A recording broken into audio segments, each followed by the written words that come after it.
স্বামী স্ত্রীকে তার বাবা মার সেবা করার জন্য বাড়িতে রেখে দূরে থাকতে চায়, অথচ তার বাবা মায়ের বয়স এখনো 45 পার হয়নি।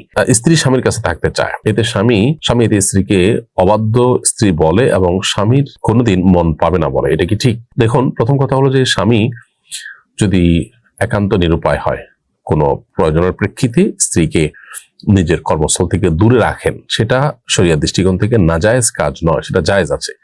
কিন্তু একই সাথে এও মাথায় রাখতে হবে যে বাবা মার বয়স 45-এর কম, তাদের সেবার নাম দিয়ে তাদের কাছে ফেলে রাখা, এটা শরিয়ার যে স্পিরিট আছে তার সাথে সঙ্গতিপূর্ণ নয়। বরং শরিয়া চায় যে স্বামী যেখানে থাকবে স্ত্রী সেখানে থাকবে।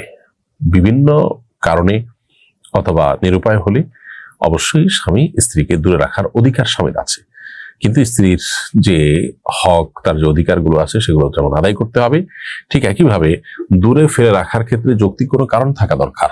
অযৌক্তিক কারণে তাকে যদি ফেলে রাখা হয় তাহলে এটা অবশ্যই স্বামীর জন্য অনুচিত কাজ। এখন বাবা মার সেবা করাটা প্রথমত স্ত্রীর জন্য সেভাবে অপরিহার্য নয়, কিন্তু নৈতিকতার কারণে স্বামীর প্রতি যে তার ভালোবাসার দায় আছে সেই জায়গা থেকে অবশ্যই তিনি শ্বশুর-শাশুড়ির খেদমত করার সর্বোচ্চ চেষ্টা করতে হবে, সেটা ভিন্ন বিষয়।